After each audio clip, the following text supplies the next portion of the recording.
Chapter 1. King Henry is dead. My name is Catherine Parr. A month ago, I was the Queen of England, the wife of King Henry VIII. Henry died and we buried him last week in St. George's Church, Windsor. 2 days ago, on 16 February 1547, I went back to the palace of Whitehall, which was once my home. I wanted to take my letters and books and bring them back to my house. Margaret, my new maid, came to the palace with me. She's very young and doesn't know a lot about the world. She has only just come up to London from her home in Somerset. Perhaps I was like her when I was 12. I, too, was always asking questions and wanting answers immediately. When we arrived at the palace, it was cold and dark. We walked into Henry's room. I sat down in one of Henry's large chairs in front of his wooden writing desk and looked at the pictures around the room. Next to me, there was a big picture of Henry. When he was young, he was very handsome then, not like the fat old man he was later. I thought his blue eyes were watching me. I turned to Margaret and said, "You see that picture of the king? That's what he was like when he was young, tall and strong and handsome. People say that he never got tired. He could go out riding all day, changing his horses 9 or 10 times, and then he could dance all night. He was clever too. He could speak 5 languages. Will people remember him like that? Or will they only remember him because he had 6 wives?" "Did he really have so many wives?" said Margaret. "Yes, of course. I thought that everyone knew that." Margaret looked away and said, "We didn't get much news from London at home, and my family's house is a long way from the nearest village." "It doesn't matter," I said, smiling. "One day I'll tell you the story of my husband, Henry's life." On the desk in front of me, there was a wooden box with a large gold edge on the top. I opened it slowly and took out some old letters.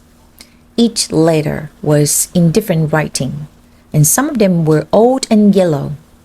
One letter had a picture of a large bird on it. It was from Henry's second wife, Anne Boleyn.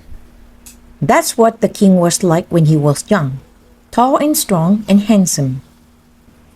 "Margaret," I said, "I've found some letters from Henry's other wives. There's also a beautiful gold necklace and a small piece of hair." I looked at another letter. Here's one old letter from his first wife, Catherine of Aragon. She was married to him for a very long time. "She only had 1 child, didn't she?" said Margaret. "Yes, only Princess Mary is still alive. There were 5 other children, but they were all born too early and died." Again, I looked at the letter with the picture of the bird on it. "Have you heard of Anne Boleyn, Margaret?" "Have you heard of Anne Boleyn, Margaret?"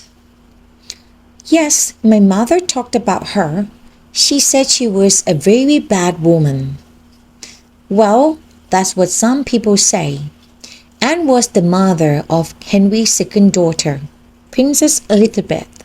Look," I said. "This one is from Catherine Howard, Henry's 5th wife. Both Anne and Catherine were beheaded in that terrible prison, the Tower of London." "Why did the king send them to their deaths?" asked Margaret. She looked afraid. "They had many enemies who told the king that they had lovers. Perhaps the stories were true. I don't know, but the king believed them." I looked at another letter. This one is from Jane Seymour. She was the third wife and the mother of Henry's only living son. He is now our king, Edward VI. Was Jane Seymour beheaded too? Asked Margaret. No, poor Queen Jane died soon after Edward was born.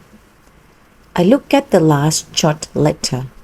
Look, a letter from Anne of Cleves, Henry's fourth wife. Did she have any children? Asked Margaret. No, I laughed. Henry thought that Anne was very ugly, and he didn't want her to be the mother of his children. Margaret was silent. Then she said, King Henry sounds like a terrible husband. He wasn't all bad, Margaret. There were good times too. He was clever at so many things, horse riding and tennis, writing and playing music. He wrote many beautiful songs, and he had a wonderful singing voice. But it's true that he wasn't very kind to his wives. Margaret looked at the box. So, why did he keep these letters from them? She asked. Oh, you ask so many questions, Margaret. I don't know. Perhaps each letter says something important. I looked up and saw that it was nearly dark. It was time to go home to Chelsea Manor. I put the letters back inside the box. Come, Margaret, we must go now. But can't we read the letters? She asked. We'll take them with us and read them tomorrow.